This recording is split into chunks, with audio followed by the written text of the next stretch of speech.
Good afternoon, Americans. This is your favorite alien and Bubba here on Wednesday, November 20th. Well, do a special answer here to a Miss Phyllis. How do you pronounce this? Romeyer? I think it's Romeyer. And she says, "Dear Mr. Alien, I saw your video on color and monocolored. I think I understand what you're trying to say, but what do you mean we'll never get there? What do you mean we don't have that right now?"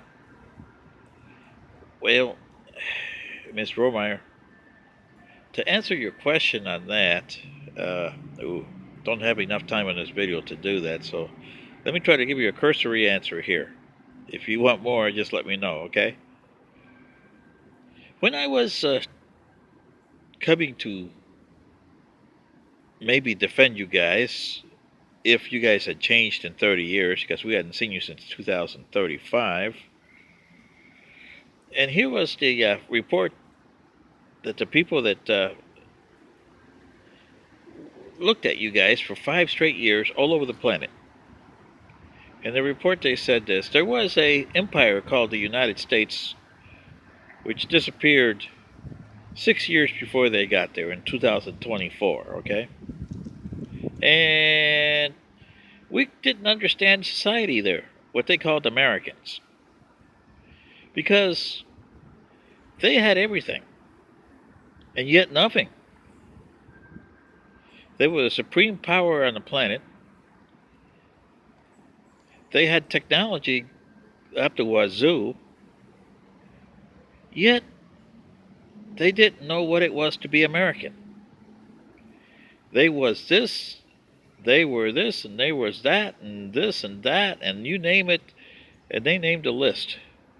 Like the right and the left, and Democrats and Republicans, Jewish and Judeo-Christians and Muslims and African Americans, Asian Americans, Latin Americans, dash this, dash that. So see, Mrs. Romeyer, this is what my civilization got from all you guys, from looking at you from 2030 to 2035. And by the time your bad boys came to get you in 2065, you guys were worse off.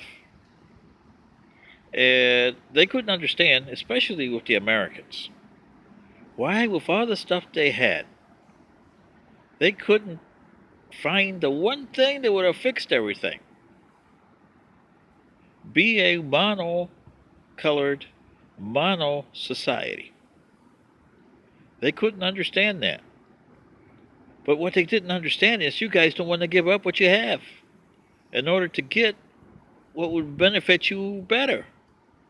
They didn't understand that because they were centuries removed from the people who had to do it on our own planet. Now I do, and when I get back home, I'll let them know. It would take you decades. But you have to have one generation that says, we're going to stop here. Like our generation had that all our ancestors' mistakes stop here. Our descendants are not responsible or accountable for our ancestors' mistakes. Something you guys haven't done. And we're not dash this and dash that. We are one people. Indivisible. Whether you're black, yellow, red, or green. That is what I meant by monocolored society. And we got rid of the stuff that was making you divisive.